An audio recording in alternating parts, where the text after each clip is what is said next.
पाहणी करत आहोत। आपण पाहतोय नुकसान भयानक झालेलं आहे, मोठ्या संख्येत झालेलं आहे आणि साधारणपणे आपण पाहतोय अजूनही शेतकरी बांधव हतबल आहे। सरकारकडून तशी अपेक्षा नाही तर कोणाची, कारण गेल्या 2 वर्षात काही मदत झालेली नाही। तरी देखील आम्ही राजकीय मंडळी ह्या राजवटीला सांगत आहोत, तुम्ही जमिनीवर उतरा आणि शेतकऱ्यांची मदत करा, या बांधावर या, कुठेतरी तुम्ही दिसले पाहिजेत। आज शेतकरी हतबल झालेला आहे। आपण पाहता बागायतदार असतील आणि इतर ज्या शेती आहेत, खरोखर नुकसान जास्ती झालेलं आहे आणि ही कथा ही काही नवीन नाहीये, पण पंचनामे देखील अजून सुरू नाही झाले। काल रात्री ऑर्डर निघालेली, आमचा दौरा ठरल्यानंतर सरकारला थोडी जाग आलेली आहे।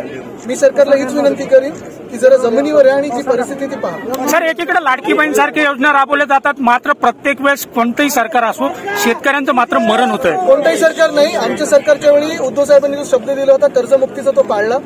कोविडचा काळ चालू असताना देखील, अर्थचक्र बंद असताना देखील जेव्हा जेव्हा काही राज्यावर अशी आपत्ती असेल, मग गारपीट असेल, सततचा पाऊस असेल, आम्ही मदत केली होती।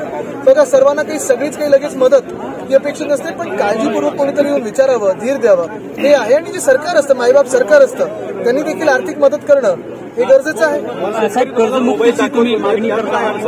बघा, आता पहिली गोष्ट म्हणजे लगेच जी मदत घेणं गरजेची आहे ती झाली पाहिजे। अनेक ठिकाणी पंचनामे पण सुरू झाले नाहीत। हा दौरा जाहीर झाल्यानंतर काल रात्री सरकारने पंचनाम्याची ऑर्डर दिलेली आहे। पीक विमा कंपन्या आहेत, त्यांना सरकारने बोलून घ्यावं, त्वरित आदेश द्यावेत की ज्यांचे ज्यांचे विमा आहेत प्रलंबित ते तुम्ही जारी करा। ई पीक पाहण्याची काय अडचण आहे? ई पीक पाणी तुम्ही आणि आम्ही दोघांनी पाहिलं, एकतर ते लोकेशन पकडत नाहीये, दुसरं म्हणजे ते एवढा फॉर्म भरण्यासारखं आहे, म्हणजे तुम्ही स्पर्धा परीक्षेत बसाल एवढा फॉर्म तो भरण्यासारखं, त्याला ट्युशन क्लास लावली पाहिजे ई पीक पाणीचं ऍप भरण्यासाठी।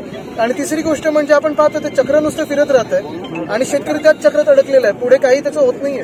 सर, दौऱ्यामध्ये तुम्ही आहात, विरोधी पक्ष नेते आहेत, मात्र जिल्ह्यातले कोणतेही वरिष्ठ अधिकारी इथं दिसत नाहीत। ठीक आहे, ते सरकारची ती भूमिका असेल, पण एक तहसीलदार आमच्या सोबत आहेत, काही अधिकारी आलेत, पण बघा आम्ही अधिकारी आहेत की नाहीत ह्याच्याशी आमचं काही देणं घेणं नाहीये। अधिकाऱ्यांनी मागच्या वर्षी देखील पंचनामे भरून पाठवलेलं शासन दरबारी, शासन काय करतंय, मंत्री महोदय कुठे आहेत ते बघणं गरजेचं आहे। राष्ट्रपती महोदय आज मराठवाड्यात आहेत, त्यांनी देखील याच्यावर थोडं वक्तव्य करावं, कारण त्या सर्वोच्च पद